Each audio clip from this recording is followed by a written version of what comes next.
क्या आपको भी डर लगता है, या फिर जब आप इंटरव्यू दे रहे होते हैं तो लास्ट टाइम पे आप सारे आंसर भूल जाते हैं, या फिर कुछ चीज़ें ऐसी होती हैं जो आपको आती हैं फिर भी आप नहीं बोल पाते हैं। और जैसा कि फार्मास्यूटिकल कंपनी में दो टाइप से सिलेक्शन होता है, या तो आपका कॉलेज से कैंपस सिलेक्शन हो जाए या फिर आपको वॉक इन इंटरव्यू में जाना रहता है। ठीक है, तो वॉक इन इंटरव्यू में जाने के बाद सबसे बड़ी समस्या होती है कि आपको सारे सवाल आते हैं कि नहीं आते हैं। तो जैसा कि इस वीडियो में मैं आपको बताऊंगा कि आगे फार्मास्यूटिकल कंपनी में कौन कौन से इंटरव्यू आते हैं, तो उसके बारे में हमारा ये चैनल रहेगा। तो दोस्तों नमस्कार, मैं हूं आपका अपना ललित कुमार। स्वागत करता हूं अपने चैनल ललित फार्मा में। तो सबसे पहला क्वेश्चन जो फार्मास्यूटिकल पैकेजिंग बैकग्राउंड के लिए जो आता है, तो उसमें यह रहता है कि आपने कौन कौन सी मशीनें हैंडल की है। ठीक, तो आप जब भी इस क्वेश्चन का आंसर देने जाएं तो आप जिस कंपनी में रहते हैं या फिर जिस कंपनी में काम कर चुके हैं, तो उस कंपनी का मेक और मॉडल नंबर जरूर लिख लीजिए, क्योंकि मेक और मॉडल नंबर से डिसाइड हो जाता है कि आप उसको एक्चुअली मशीन पे काम किए हैं कि नहीं किए हैं। क्योंकि इंटरव्यूअर इसलिए वो क्वेश्चन पूछता है क्योंकि उसकी कंपनी में जो मशीन है वो आपके मेक और मॉडल से यदि सिमिलर खाती है तो उसको एक प्रेफरेंस दे देता है। मान लीजिए आप बीक्वेस्ट चलाते हैं, बीक्वेस्ट देखा है और आपने किसी कंपनी में बीक्वेस्ट से रिलेटेड मशीन है, तो वो आराम से आपको उसमें सिलेक्शन थोड़े % चांस रहते हैं। तो आपको मेक और मॉडल नंबर प्लस उसकी कैपेसिटी भी, आउटपुट जो है वो आप याद कर लीजिए कि कैसा रहता है। दूसरा है पैकेजिंग में सबसे पहला ये है कि आपका क्या काम था, जॉब प्रोफाइल।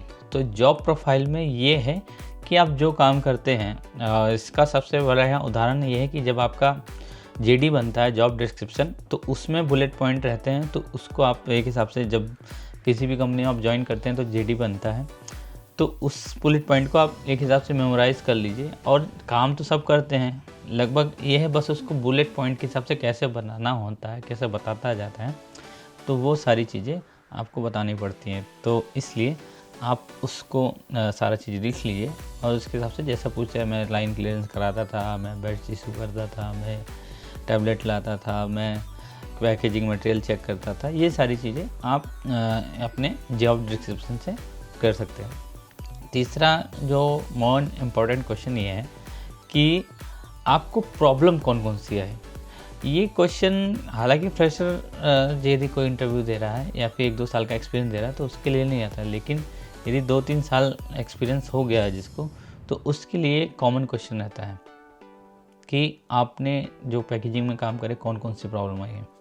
तो वो प्रॉब्लम से ही आपका उसमें से क्वेश्चन बना लेते हैं। जैसे मैंने पैकेजिंग किया तो कितना डेविएशन आया, उसके बाद कितना आउट ऑफ लिमिट चला गया, कितने चेंज कंट्रोल आए, ये सारी चीज़ें वो पूछता रहता है। आपका फार्मास्यूटिकल पैकेजिंग में एक्सपीरियंस किस चीज़ का है, तो इसमें आप अपना आंसर दे सकते हैं कि जैसे आप फार्मास्यूटिकल पैकेजिंग में आप यदि काम किए हैं तो उसमें नहीं किए हैं तो बता दो, एक प्राइमरी पैकेजिंग होता है, एक सेकेंडरी पैकिंग होता है और एक डॉक्यूमेंटेशन होता है। तो इन तीनों में ये हो जाए। प्राइमरी पैकेजिंग में क्या होता है कि जो टैबलेट के डायरेक्ट टच में जो पार्ट्स आते हैं, मान लो मशीनें हैं, और प्राइमरी सेगमेंट का एरिया है जहाँ पे टैबलेट ओपन फॉर्म में होता है। सेकेंडरी पैकिंग में होता है कि टैबलेट जो है क्लोज हो जाता है कंटेनर से या फिर ब्लिस्टर से या फिर स्ट्रिप से, तो सेकेंडरी पैकिंग एरिया। तो प्राइमरी पैकिंग और या सेकेंडरी पैकिंग में क्रॉस कंटामिनेशन को रोकने की वजह से वो एरिया ही अलग बना दिया जाता है। ठीक है, प्राइमरी पैकिंग एरिया अलग रहता है, सेकेंडरी पैकिंग एरिया अलग रहता है। दोनों एक दूसरे से ऐसा नहीं कि इनके बीच में एक दीवार टाइप का लगा खड़ा कर दिया जाता है कि प्राइमरी पैकिंग का ऑफिसर प्राइमरी में रहता है, सेकेंडरी पैकिंग का ऑफिसर सेकेंडरी पैकिंग। इसके बाद में जो लोग काम करते हैं वो अपने डॉक्यूमेंटेशन सेक्शन के, उनका केवल काम है डिस्पेंसिंग कराना, उसके बाद बैच रिलीज़ कराना और प्लानिंग करना, ये सारा चीज़ उनका डिस्पेंसिंग में है। और इसमें से यदि कुछ गलती हो जाती है मान लो, तो उसमें क्वालिटी मैनेजमेंट सिस्टम QMS की टीम भी रहती है। तो देखा जाए तो 4 डिपार्टमेंट हुआ, प्राइमरी पैकिंग, सेकेंडरी पैकिंग, अपना डॉक्यूमेंटेशन और QMS, 4 टीम मिल करके ये पैकेजिंग डिपार्टमेंट बड़े आराम से चला सकते हैं। पैकेजिंग मटेरियल से ये है कि अभी जब आप पैकेजिंग का इंटरव्यू दे रहे हैं तो उसमें आप पैकिंग मटेरियल को थोड़ा सा पढ़ के आ जाइए कि स्पेसिफिकेशन क्या है, मतलब PVC है कि LGP है, ये सब का अलग से एक डिटेल रहेगा कि PVC क्या होता है फॉइल क्या होता है, एलयू पैकेजिंग क्या होता है, बोतल पैकिंग क्या होता है, स्ट्रिप पैकिंग क्या होता है, और एलडीपी क्या होता है, एचडीपी क्या होता है, सिपर कॉर्रुगेटेड बॉक्स क्या होता है।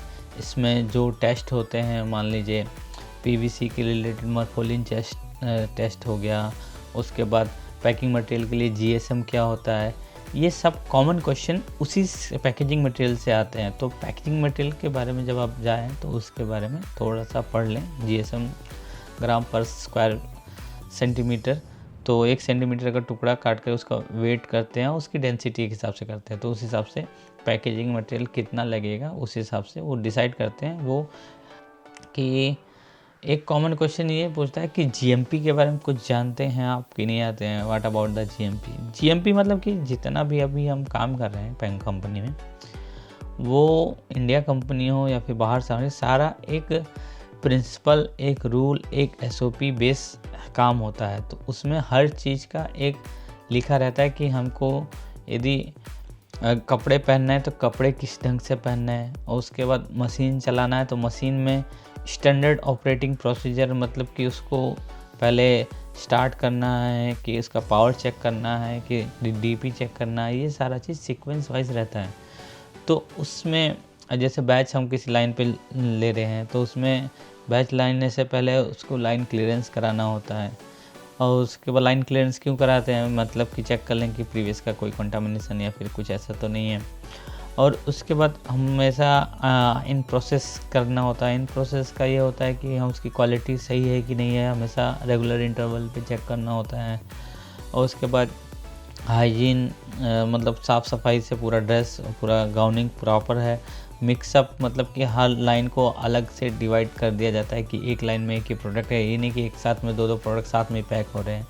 तो ये सारा चीज़ जीएमपी के अंतर्गत आता है। तो ये आप जीएमपी और सीजीएमपी में डिफरेंस भी पूछ लेते हैं बाद में कि जीएमपी और सीजीएमपी में। जीएमपी मतलब कि जो हमारी पहले से बनाई गई है, और सीजीएमपी में मतलब कुछ अपडेट कर दिया गया है। मतलब जीएमपी में ये हो गया कि कपड़े पहने जाते हैं, गाउनिंग किए जाते हैं, लेकिन उस कंपनी में कौन सी गाउनिंग की जाती है वहाँ की वो करंट जीएमपी हो जाएगी, सीजीएमपी। ठीक है।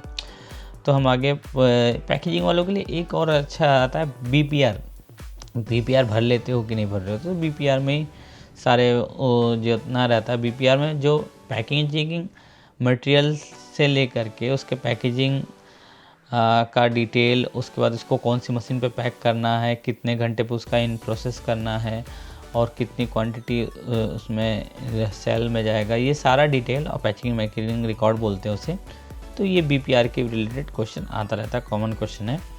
और हमको क्या कहते हैं कि एक क्वेश्चन कॉमन से क्वेश्चन हो जाता है कि लाइन क्लियरेंस क्या होता है।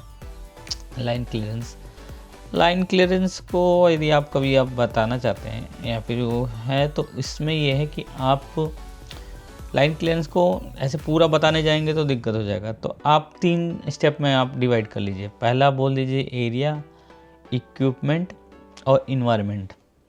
इन तीनों को डिवाइड करके आप बता दीजिए। सबसे पहले क्या होता है एरिया। एरिया में देख लीजिए कि हमारा कौन कौन सा एरिया है, प्राइमरी पैकेजिंग और सेकेंडरी पैकेजिंग, 2 एरिया है। दोनों एरिया का सारा चीज़ उसमें अपना वॉल, उसके बाद सीलिंग, फ्लोर, ये तीनों चीज़ इसमें एरिया के अंतर्गत आ गया। उन सबकी क्लीनिंग ढंग से होनी चाहिए। फिर इक्विपमेंट में जैसे प्राइमरी पैकेजिंग में ब्लिस्टर पैकिंग मशीन हो गया, स्ट्रिप पैकिंग मशीन हो गया, डिब्लिस्टिंग मशीन भी हो गया। उसको भूल जाते हैं कभी कभी, उसमें क्लीनिंग नहीं चेक करते हैं, तो उसके अंदर भी प्रीवियस बैच की टैबलेट हो सकती है। सेकेंडरी पैकिंग एरिया में पूरा जो सेकेंडरी पैकिंग है, मतलब ऑटो कार्टनर हुआ, अपना ओसीएस या फिर चेकवेयर बोलेंगे।